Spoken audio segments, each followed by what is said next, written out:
Hello, fellow space travelers and people over the internet. I hope you're well today and that these current energies and times are, while very intense, deep confrontation with the self, you're at least in this moment finding space for inner self discovery and that you're okay at this point in time. So as you can see on the screen, this is a new moon in Sagittarius video. This is the solar eclipse pattern that's happening. And this is for the 13th, 14th, and 15th, depending on where you are in the world. So this is going to be a really interesting one.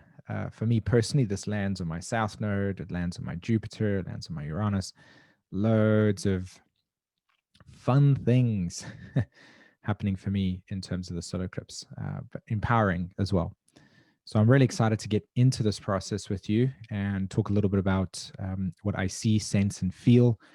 And hopefully we can try to make sense of this in our own personal lives so that this solar eclipse energy can provide us with the nourishment that we need for the next 6 months. Okay. All right. So a couple of announcements just before we jump into this. First thing I want to let everybody know is that there is a Metamorphosis 2021 process or program that has been released for raising vibrations. I'll tell you about that at the end of this video.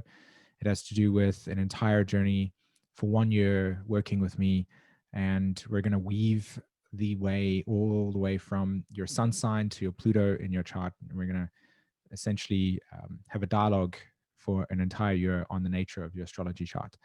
So I'm excited to be releasing those spaces that will be available for 2021. And I'll let you know more about that. Okay.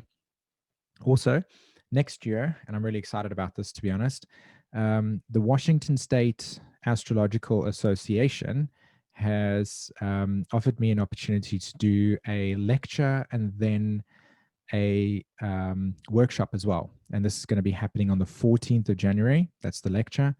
And the 16th is going to be the workshop. And the theme that I chose, the lecture that will also be the workshop, is working consciously with Saturn. So if some of you that are familiar with the Saturn course that you may have taken, or you heard me talk about a lot in August, September, that's going to be what the lecture and the workshop's about. So I'm going to be showing us or showing how Saturn reveals to us the path to individuation. In other words, when we consciously work on our Saturn, it leads us to unlocking the gifts in the Uranian space. And so that entire lecture and workshop is going to be understanding how to relate to your Saturn in a conscious way, understand what it's about, and then move through into the Uranian realm to essentially understand the path of individuation for you. So I'm really excited about that. And I'm looking forward to having this as an opportunity to bring those of you that follow my work and find value in it to come along and join. And I'll put a link in the description as well to go and sign up for the lecture. I don't think it's that expensive, to be honest. And reserve your spot. It would be cool to work with some of you that feel drawn towards that. Okay, so that being said, I'll put a timestamp in here, of course. Let's discuss this new moon in Sagittarius. Okay, so we shift our space to the chart. And the first thing that jumps out at me, of course, being an evolutionary astrologer in terms of how I look at the chart, is if you notice the South Node ruler here. So the South Node is in Sag, and the ruler of that is Jupiter. So there's Jupiter over there, and the South Node there. And then you have the North Node ruler, which is the North Node in Gemini, and you have Mercury there, right? So Mercury is applying to Jupiter, firstly, and we also have the North Node ruler conjunct the South Node. Okay, so we have not only a planet that is applying in closure, in culmination, in ending of cycle, towards the south node ruler, but you also have it conjunct the south node. And I'm going to pretty much base my entire analysis on that, because the nodes play a very big role in how the lunar and solar eclipses manifest themselves. And of course, this is a holding pattern for 6 months. So whatever it is that we discovered in the lunar eclipse, what we were experiencing and what we went through, and what we're going to have insights around on this solar eclipse, that's going to be an interface, okay, an overlapping theme that you will carry with you for the next 6 months, okay? So that's why I think this is a really interesting, not only repeating theme, as in there would be closure and culmination archetypes, but it also happens to happen at solar and lunar eclipse phases when the nodes are involved. And you can see here that, of course, the planets are on the nodes there. Okay. And, just because it's fun and exciting and, why not? We also have Neptune that's also aspecting the nodes. So there is a lot of activity affecting the nodal axis. I highly encourage you to go and read Dane Rudyard. He did an incredible amount of fantastic work on describing the nodes, and apart from what I'm about to share here, it's a really good opportunity. Go into the internet, type in Dane Rudyard and lunar nodes, or just the lunar nodes, and you'll find an article where he describes and talks about the importance and impact of the nodes themselves. They're very powerful. You'll see that whenever there's planetary activities on the nodes, a lot changes in a person's life. I mean, even go as far as to argue that the things that matter the most in your soul's journey occur primarily when the nodes get activated. And that's not 100%, but it's very, very close to a tremendous amount of activity that takes place. So the nodes really being important. Okay, so here's my notes, and I got this from the EA glossary, right? And it says the ruler of the south node in this context over here. So now we're going to replace the word soul, right, with the content of our human. Let me see if I can word it this way.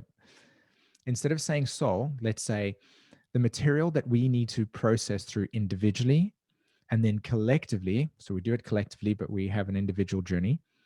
That would be in replace with the word soul. So the soul is recreating dynamics from the past in the current life in such a way that the current life will almost be identical to the soul's most prior recent lives. Okay. In other words, and this has been like incredibly true for me, and this is a very big part of what this message is about, is that when there are planets that are aspecting the south node, and in this case, because it's a lunar eclipse and solar eclipse pattern, there's a lot of emphasis. Yeah. Okay. It's only the solar eclipse that has the planets on the south node, by the way. So this only applies to the solar eclipse, but because they are activated through the eclipse portal, to me, I would absolutely overlap the dynamics or what is occurring for us individually in our lives. All right. So what I notice and see is that we all are becoming aware of the things that we haven't been looking at while Saturn has been in Capricorn. Okay.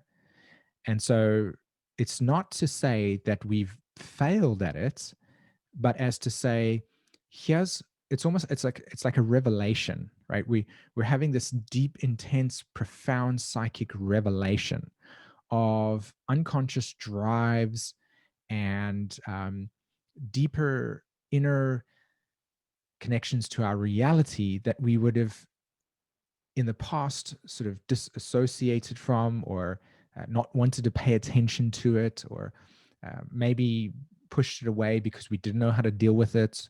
We didn't have the language or the skills or the tools or the guidance for whatever reason. So a lot of the material that needs to be culminated, closed, finished up, is arriving into our field of awareness, right? And it will look like certain patterns of behavior that represent or feel like an older part of you. And some of you even might say, you know what, like I've been doing all of this work and then now this shows up. It's like, why? Well, it's because we are offered an opportunity right now to tie the loose ends of experiences that no longer are important for us or real for us, or in a sense, support us, right? Support you personally within your own life.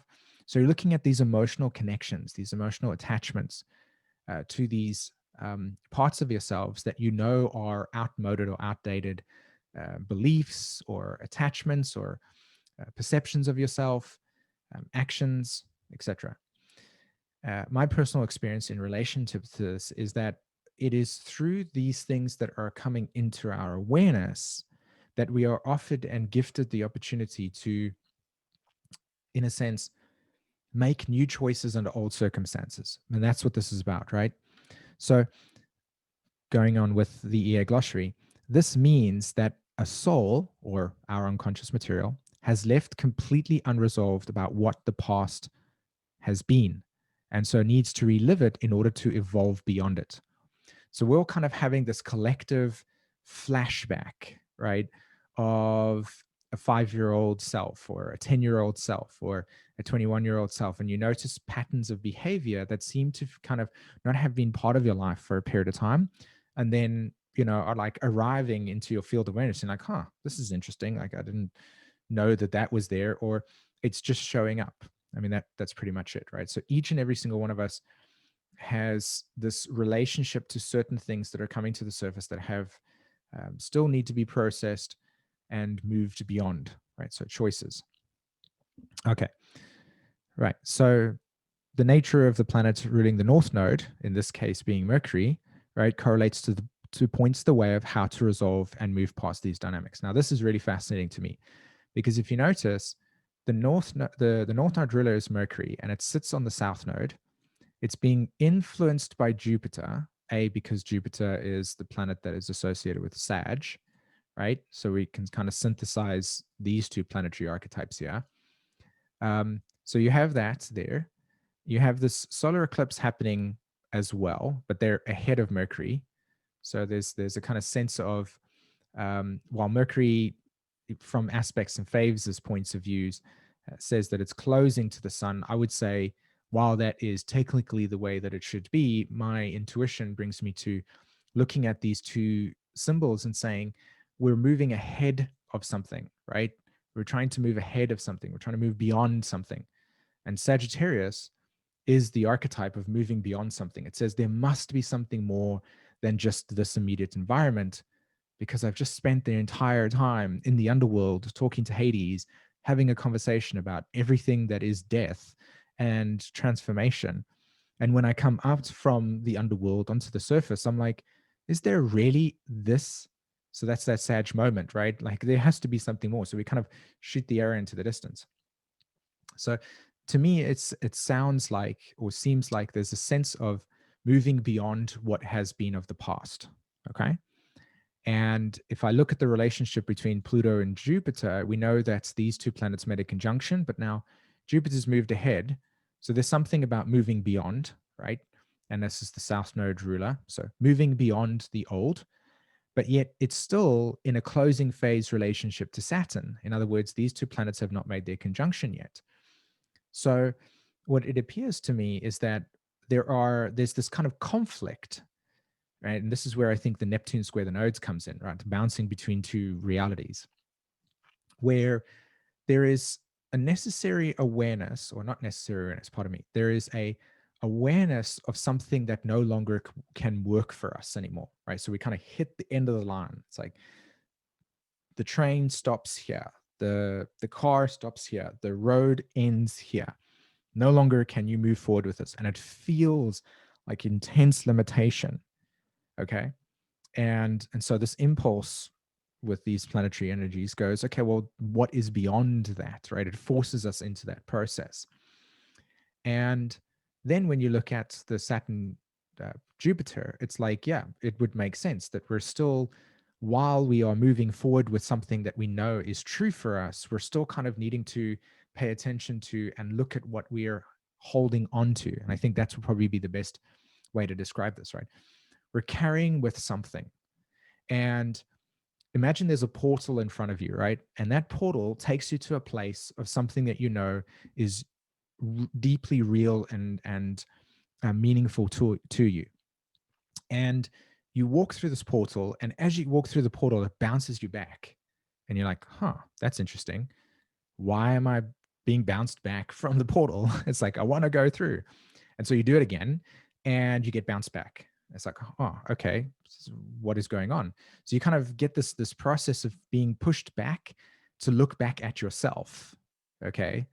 And as you look back at yourself, you begin to see that the limitations externally are, in a sense, forcing you to look inside. Okay. And that's something that's really, really interesting about this Venus in Scorpio energy that's there, right? We feel this disempowerment when we move towards the portal and we want to go, oh, I want to move forward. I want to move forward. And yet it bounces you back. And like, okay, so maybe going backwards leads me forwards. And I love that. It's like going backwards leads me forwards. So you go, okay, well, why can't I go this portal? And then you realize, oh, I'm carrying things with me that doesn't match the frequency of the portal. And so every time I go through the portal says, you need to cut that off. You need to let go of that because that frequency and the portal's frequency that are match. So it's like a guardian in a sense. It's like we're all at the threshold.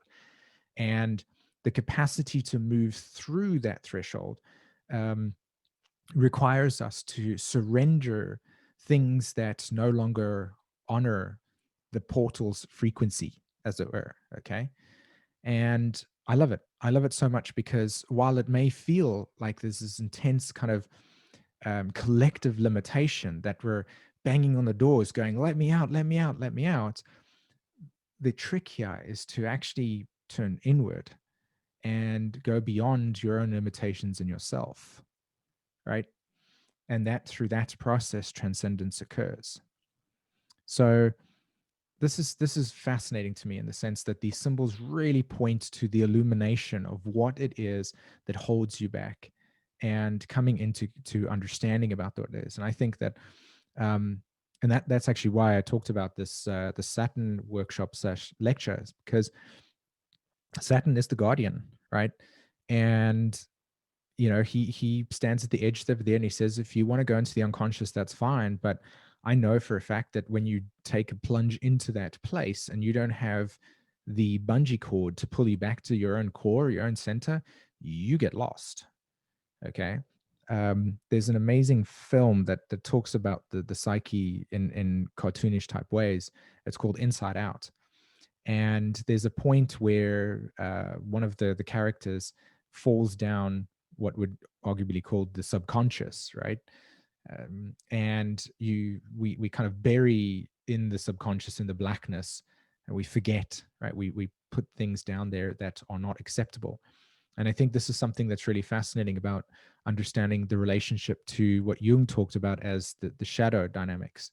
And there's a lot of information on the internet about you know what that is. So I'll just share with you my own personal interpretation of it, and then what it looks like to essentially reclaim certain parts of yourself that you've actually denied because of cultural truths or pressures from family and etc.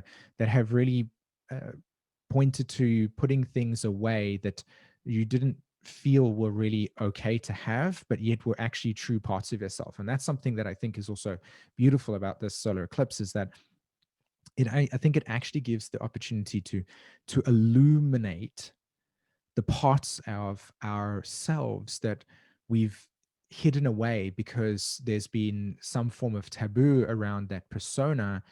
And so we never incarnate more authentic aspects of ourselves, because there's a kind of boundary around it that says bad, you know, not acceptable, you're ashamed about that. So that's something that's also really interesting here, and it's kind of reaching down back into yourself and reclaiming parts of yourself that are who you are, and asking, you know, yourself maybe in some way, shape, or form what types of, or what aspects of that self at the time needed to be put away in order to match the kind of environment that you were growing up in, right? So a lot of this material seems to be showing up for us at this point in time. There's a lot of emotional chargedness within our psyche at the moment. And I think that this is one of those times where, if we are fortunate enough to be able to access what that looks like, so we approach those charged electrical little balls that prevent us from going through the portal, because they are essentially um, things that we don't believe about ourselves to be good in that way. So it's really going into those places and approaching it, and doing it with a tremendous amount of self-love and empathy and compassion for yourself. Um, I think that there is a lot of, I think for all of us on some level, we're dealing with a tremendous amount. It feels like you're kind of submerged, and there's no coherence, there's no clarity. Neptune square the nodes is bouncing between certainty and then absolute confusion and disorientation. And I think that is on some level a little bit healthy. I think about the third Matrix film, where Neo fights one of the, or has a battle with one of the guys that wanted to go back into the Matrix. I can't remember what his name was exactly, but he had to have kind of he had a conflict with that person, and Neo's eyes got burnt, and so he couldn't see with his actual eyes. He needed to use his inner vision to be able to kind of navigate things.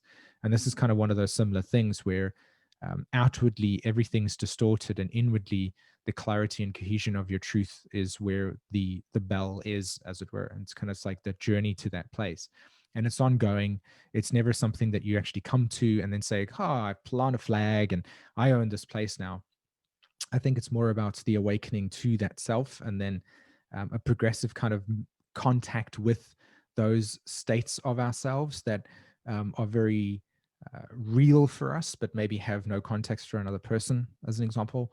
And so it's kind of really coming closer to a more intimate part of who we really are, and the parts of ourselves that had to be put away because they were not good in some way, shape, or form, right? They were not defined by or accepted, kind of retrieving that. And that's what I think the wisdom with this planetary energy is about, is kind of when we go back to those parts of ourselves and we see the 5-year-old that got abandoned, not because it was on purpose, but you felt abandoned in that way. And then that kind of, plays out unconsciously in your relationships where you're fearing vulnerability, as an example.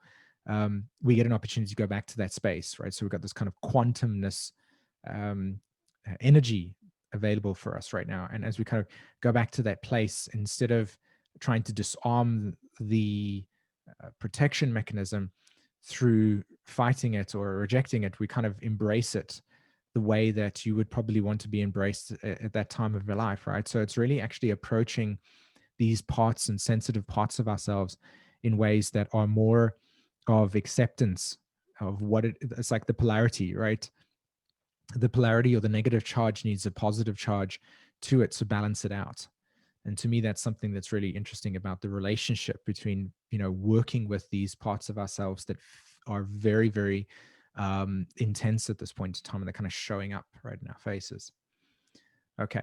So working on the past and experiencing or having flashbacks of experiences that bring us into a state of um, almost, well, it's a remembrance of that, but we're not supposed to act on that. We're supposed to go to that place and um, drop what it is that holds that thing there in place, embrace it, hug it, give it love, and then kind of move on and let the natural insights or wisdom or compassion permeate the experience. Going back and forgiving yourself for not knowing, forgiving things that you didn't know at the time, and so leading you to more self-acceptance. I think that's kind of a massive key here with this energy at the moment. And you can see the transformation with Venus right at the end degree. It sextiles Saturn. So there's a perfect kind of line between the outer shell and the inner shell, or the outer shell, Saturn, and the desire to transform that inner relationship to the self through the planetary ruler of Uranus, being Venus. You see that? Venus is ruler of Taurus. Taurus is where Uranus is at. And so the unconscious, being the Taurus part, right? So we're changing our relationship to ourselves in a deep way, and we're healing the somatic memory and trauma that we carry with us, where we have not been seen, we're felt unseen, we're felt that we haven't been able to validate ourselves, and we're kind of reclaiming these deeper parts of our truth in that way. So that's my interpretation for today. I do encourage you to go and look at where this is landing in your chart. I do encourage you to go take out your chart, and maybe after this video, create some space for you, whether it be just like 10, 15 minutes, to just contemplate what's really, really showing up for you right now. And the moment that you start to feel your body flinch, the moment that you start to feel the stress of wanting to avoid or disassociate from that pain, invite yourself to say, no, I'm just going to sit with you. I'm just going to sit with you for a bit, and we're just going to hold space. We don't have to talk to each other. We don't have to fix each other. We can literally just sit with that part of you. And I think what will occur is there will be a natural kind of unfolding and softening of the pain, and then, or the defense around the pain. And then I think you will drop into deeper states of what the real emotion is about. That, and it can be pain, it can be grief, it can be, I think it's going to be a lot of grief as well. And whatever that looks like for you, and really coming back to a part of yourself that got left behind. That's really what I want to say here. Okay, so I want to draw your attention to a few things. Don't forget the Washington State Astrology Association, the lecture. I'll put the link in the description below. The Great Conjunction video is coming very soon. Myself and Jen are just finalizing the final things of our Learn Your Chart, which we're deeply excited to share. We've been planning and working on this thing for almost, 2 years.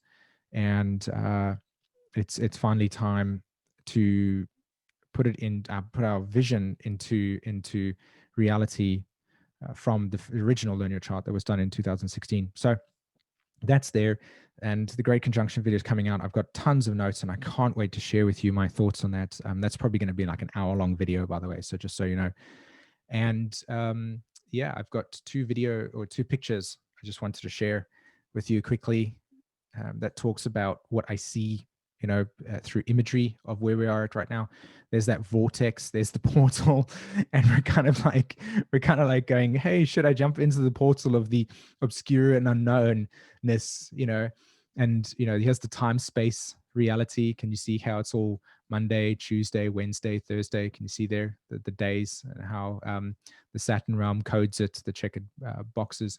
And there we are, right? That's the part of us that's hidden away, and it's a beautiful part of us, but we don't see it that way because we needed to reject it in order to survive. So we've got this relationship to something that's beautiful with us, but we don't know it, and so we kind of got to go back and reach into the portal there and go and grab it, right? It's stuck in time. I love this picture so much. It really, really captivates the imagery there. And then when you do that, what happens is that we're just tearing and letting layers and layers of false, closed, disassociated, sleeping selves just fray away, right? And then in between over there, got this beautiful aspect of the divine light of what our truth is. And I think these two imageries really capture the essence of the solar eclipse to me in really profound ways. Okay. Cool. So Metamorphosis 2021, right? On the website, there it is. This is a limited space, and I do this every single year, and I love it. I get to learn so much. I've never felt so privileged in my life to be able to feel like I can work with few people in such an intimate way in terms of exploring the soul beyond just 1 hour reading, right? And so on the website, you'll see there's a ton of information, what we do, what it's about, and you can also schedule a consultation with me if you want to talk with me a little bit more about any questions you have on it. And yeah, I'll put that all in the description. It will tell you more. This is just half of the page. I just wanted to show you. Okay. All right, everybody, have an amazing solar eclipse, and I will see you in the next video. Take care. Bye-bye.